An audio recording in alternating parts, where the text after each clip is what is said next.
ముందుగా అందరికీ నమస్కారం. నా పేరు డాక్టర్ సూర్యకిరణ్ సలాది. మనం ఈరోజు చెప్పుకునే టాపిక్ గ్యాస్ట్రైటిస్ అండి.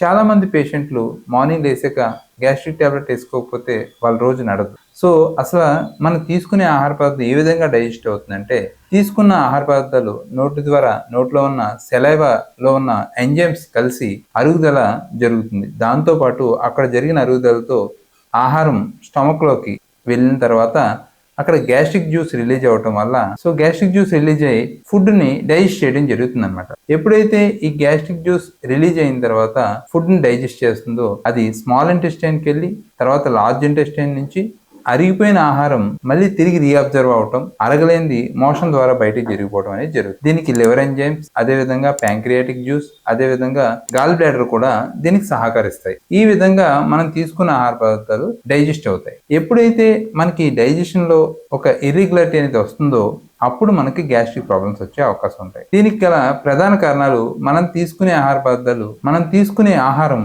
టైంకి తీసుకోకపోవడం వల్ల గ్యాస్ట్రిక్ సమస్యలు డెవలప్ అవుతాయి. దాంతో పాటు ఎక్కువ పెయిన్ కిల్లర్స్ ఎక్కువ యూజ్ చేయడం వల్ల కూడా మనకి గ్యాస్ట్రిక్ సమస్యలు ఎక్కువ వచ్చే అవకాశం ఉంటాయి. మనం తీసుకునే ఆహార పదార్థాల్లో ఫైబర్ తక్కువగా ఉండటం వల్ల కూడా మనకి గ్యాస్ట్రిక్ రిలేటెడ్ కంప్లైంట్స్ ఎక్కువ వచ్చే అవకాశం ఉంటాయి. అదే విధంగా ఆహారం తీసుకున్న వెంటనే పడుకోవడం వల్ల కూడా మనకి GERD లాంటి గ్యాస్ట్రిక్ సమస్యలు వచ్చే అవకాశం ఉంటాయి. స్ట్రెస్, యాంగ్జైటీ, ఒత్తిడి కూడా మన గ్యాస్ట్రిక్ సమస్యలకి ప్రధాన కారణం.